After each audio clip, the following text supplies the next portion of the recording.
wanna show you something. So scary. A buddy of mine actually turned me on to it, the underground stuff. Halo teman-teman, selamat datang di LNF Trilogy. Kali ini kita akan menggali lebih dalam ke dalam sebuah film yang penuh misteri. Jangan lupa untuk like, subscribe, atau jika ada saran dan kritik kalian untuk saya, bisa mencatatnya di kolom komentar. Ini adalah film yang dirilis pada tahun 2005, yang bercerita tentang Rachel dan putranya Aidan melarikan diri ke kota kecil untuk menghindari kutukan Samara. Tetapi kehidupan baru mereka terancam ketika Rachel menemukan bahwa kutukan tersebut telah kembali menghantui mereka.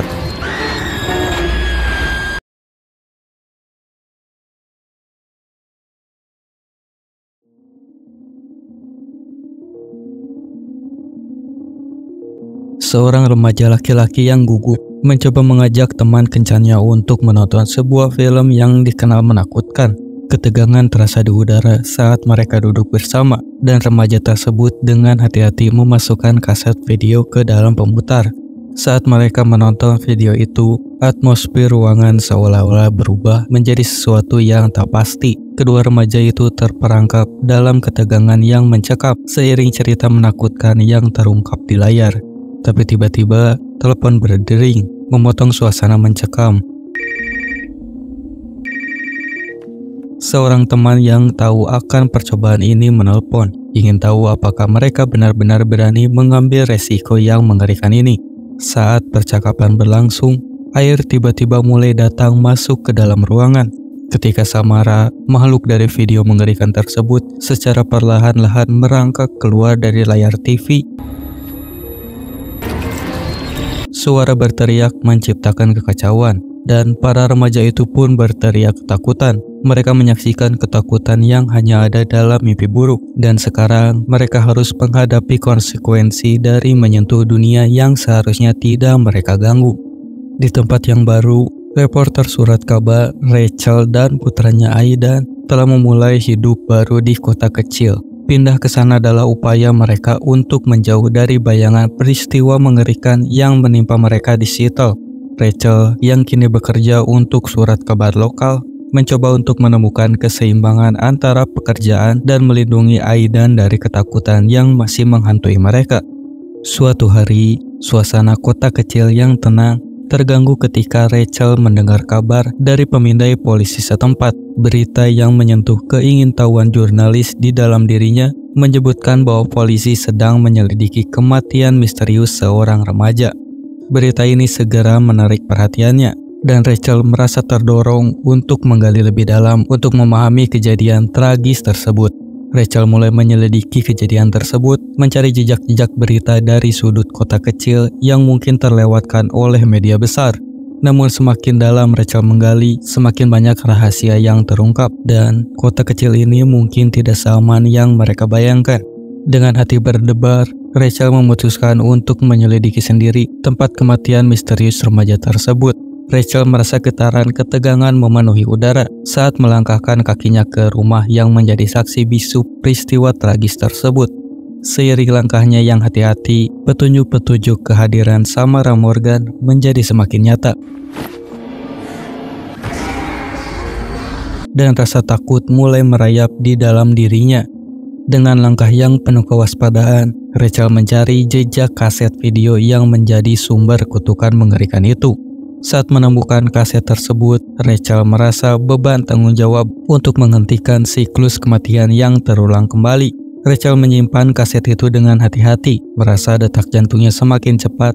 Tanpa ragu, Rachel membawa kaset itu keluar dan dengan hati yang tegar, membakarnya, mencoba memutus rantai kutukan yang telah memakan korban di kota kecil itu. Seiring asap kaset yang terbakar menyatu dengan langit malam, Rachel merasa bahwa pertarungan melawan kegelapan belum sepenuhnya berakhir. Tantangan dan rahasia misterius masih menanti di bayangan, dan Rachel sadar bahwa harus tetap waspada terhadap ancaman yang mungkin datang.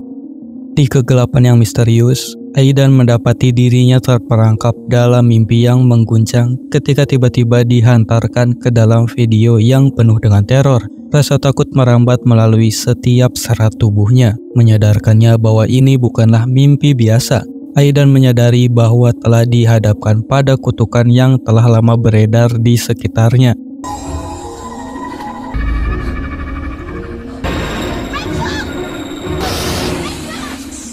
Aidan berjuang untuk melepaskan diri dari cengkeraman tak terlihat dalam mimpi ini. Berusaha menghadapi kemarahan Samara, teriakan dan serangan gaib menciptakan suasana mencekam, dan Aidan merasakan ketidakpastian akan nasibnya. Di tengah kekacauan ini, berusaha mencari cara untuk keluar dari video dan kembali ke dunia nyata. Keesokan harinya, suasana di kota itu terasa seperti biasa di pagi yang cerah. Seorang ibu dan anak yang tampaknya berusaha melupakan kejadian mengerikan semalam, memutuskan untuk pergi ke pasar malam yang diadakan di kota kecil tersebut. Mereka berkeliling menikmati keceriaan, mencoba makanan lezat, dan mengeksplorasi berbagai atraksi pasar malam. Di tengah riuhnya pasar malam, anak laki-laki itu tanpa disadari mengambil foto dirinya sendiri. Namun, ketika melihat gambar tersebut, keterkejutan memenuhi wajahnya. Bayangan Samara terpantul di cermin di belakangnya. Teror kembali melanda, mengingatkan mereka bahwa kehadiran Samara belum sepenuhnya berakhir. Seiring kekacauan di jalan, Aidan mulai merasakan perubahan suhu tubuh yang mencemaskan, menandakan bahwa kutukan Samara mungkin telah menyusup lebih dalam. Tidak lama kemudian, situasi semakin rumit ketika mereka diserang oleh kawanan rusa di jalan.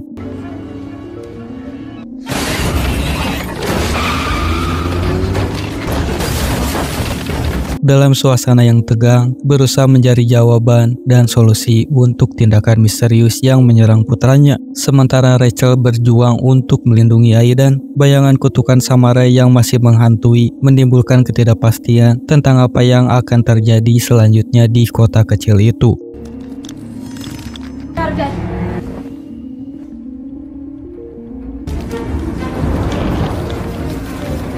Dengan cepat merespon, Rachel segera membawa Aidan ke kantornya.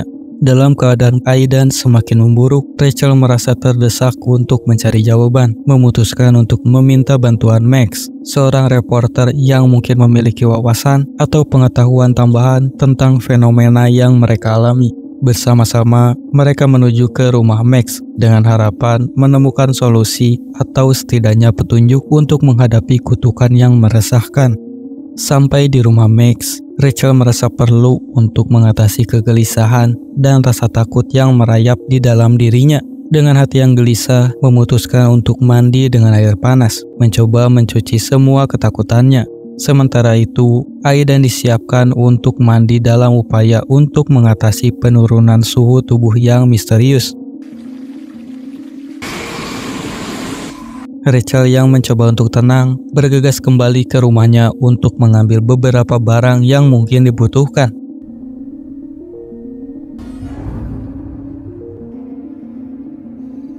Namun, ketika Rachel kembali, kejadian mengerikan terjadi. Pintu kamar mandi yang terkunci membuatnya merasa semakin gelisah. Ketika Rachel berhasil menerobos masuk, melihat Aidan di tengah-tengah pusaran air terbalik yang mengerikan. Kepanikan terjadi. Rachel dengan berani berusaha memecahkan kejadian itu, tetapi air tiba-tiba membanjiri ruangan.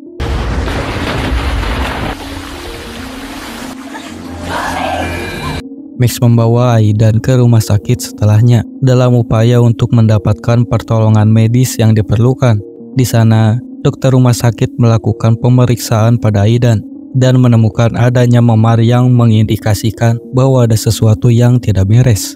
Namun kebingungan muncul ketika Emma, salah satu perawat atau staf medis, mengira bahwa Rachel adalah pelaku kekerasan dan melarangnya untuk mengunjungi Aidan lagi.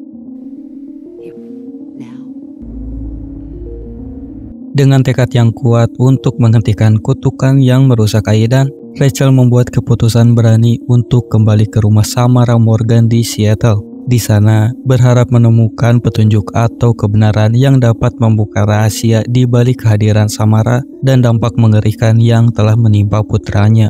Sesampainya di rumah yang penuh kenangan mengerikan itu, Rachel menemukan fakta bahwa Samara telah diadopsi oleh keluarga lain. Informasi ini membuka pintu menuju pencarian Rachel untuk menemukan ibu kandung Samara, yaitu Evelyn, yang dikabarkan berada di rumah sakit jiwa.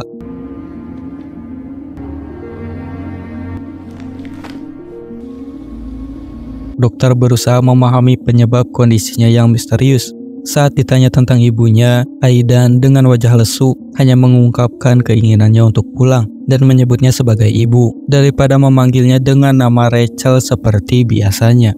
Ketika dokter menjelaskan bahwa Aidan tidak bisa pulang dalam keadaan saat ini, rasa putus asa dan keputusasaan tergambar di wajah Aidan. Dalam momen yang mencekam, Aidan memaksa dokter untuk memberikannya emboli udara, mengatakan bahwa itu tidak akan menghentikannya. Permintaan Aidan ini menciptakan kebingungan lebih lanjut di antara staf medis, menggambarkan betapa seriusnya ancaman kutukan yang menghantui mereka.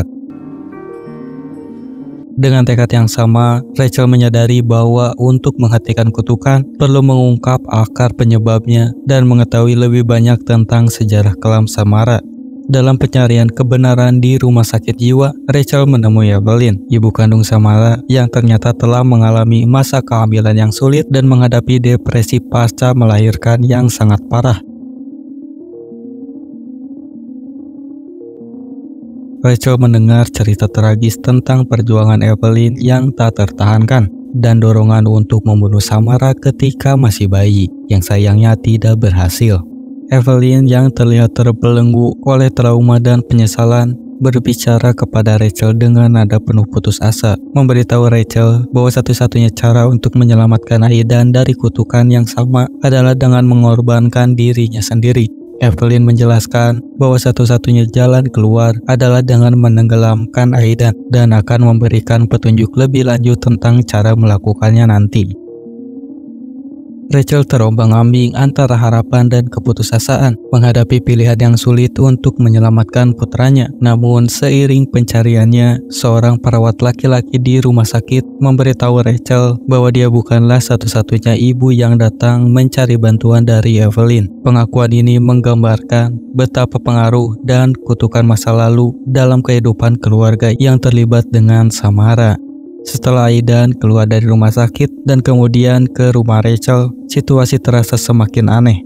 Max, rekan reporter Rachel, tiba dengan niat yang kurang jelas. Meskipun ada protes dari Aidan, Max tetap berusaha mengambil fotonya. Ketegangan meningkat seiring upaya yang menegangkan ini, dan ketika Max menghilang begitu saja, hanya jaketnya yang tersisa. Kekhawatiran dan kebingungan melanda Rachel setelah kembali ke rumah dan menemukan Aidan sendirian, merasa sesuatu yang tidak beres.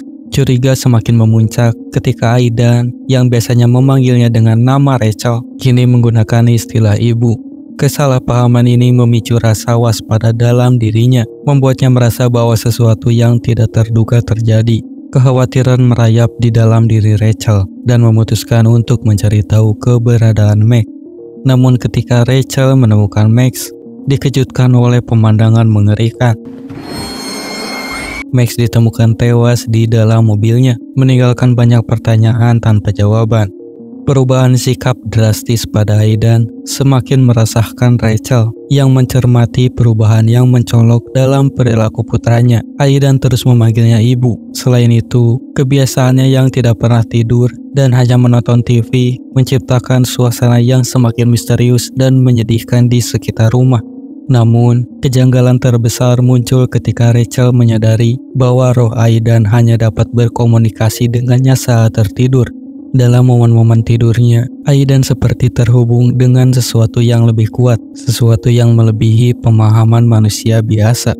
Suatu malam, ketika Aidan terlelap dalam mimpi, rohnya memberitahu Rachel bahwa satu-satunya cara untuk menyelamatkan Aidan dan mengusir Samara adalah dengan menenggelamkannya. Informasi mengerikan ini menciptakan pertentangan batin dalam diri Rachel, yang bingung dan terpecah antara keinginan untuk melindungi anaknya dan pertarungan melawan kekuatan supernatural yang melibatkannya.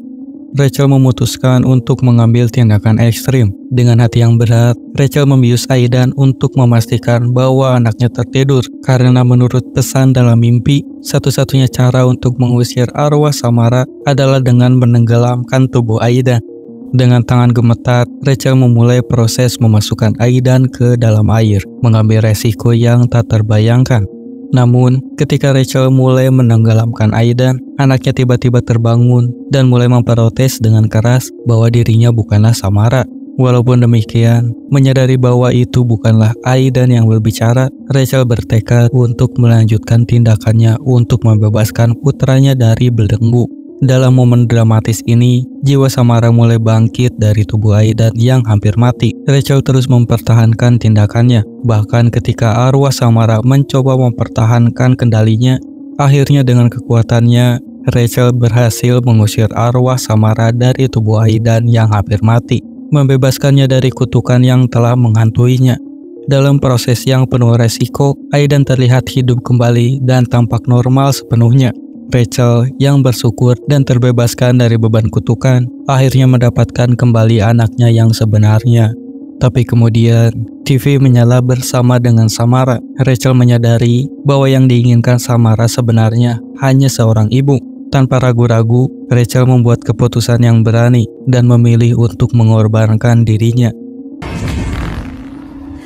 Rachel ditarik ke dalam layar televisi dan terhanyut ke dalam dunia gelap yang menyimpan sejarah tragis Samara. Saat Rachel berada di dalam sumur tempat Samara meninggal, Rachel menyadari bahwa untuk membebaskan Samara dan mengakhiri kutukan, Rachel harus berani menghadapi kengerian yang ada di dalam. Rachel mulai memanjat keluar dari sumur yang penuh kenangan mengerikan. Namun perjuangannya tidak berakhir begitu saja. Samara dengan keinginan yang kuat untuk memiliki seorang ibu berlomba-lomba untuk menangkap Rachel. Keduanya berusaha mengalahkan satu sama lain, tetapi akhirnya Samara terpaksa kembali turun ke dalam air. Rachel berhasil menutup batu besar di atas sumur, memenjarakan Samara di dalamnya. Ketika Rachel tiba di tempat baru yang misterius, hutan berkabut yang suram, Rachel mendapati dirinya tersesat. Akhirnya, Rachel sampai di tebing tempat ibu angkat Samara bunuh diri. Rachel mendengar suara Aidan, memberinya kekuatan untuk melompat dari tebing tersebut. Saat tubuhnya jatuh, dunia berubah dan warna sekitarnya memudar menjadi hitam. Rachel terbangun di lantai ruang tamunya dekat Aidan. Meskipun perjalanan yang sulit dan mengerikan, Rachel berhasil mengatasi kutukan yang mengancam keluarganya. Kehidupan Rachel dan Aidan kembali normal, dan kisah yang suram dan supernatural ini berakhir dengan kedamaian yang lama dinanti. Dengan selesainya perjuangan melawan kegelapan, Rachel merasa lega dan bersyukur. Rachel berjanji kepada Aidan bahwa semua penderitaan sudah berakhir dan dengan tulus meminta agar putranya memanggilnya dengan namanya Rachel, setidaknya untuk sementara waktu. Permintaan ini keinginan Rachel, memutuskan ikatan dengan nama ibu yang memiliki makna dan kenangan mengerikan. Dan dengan itu, kita mendengarkan sepanjang alur cerita. Terima kasih banyak telah menyisihkan waktu untuk menyusuri bersama di LNF Trilogy. Jangan lupa untuk memberikan pendapat kalian di kolom komentar. Tekan tombol subscribe agar tetap terhubung dengan konten-konten menarik lainnya. Sampai jumpa di video berikutnya.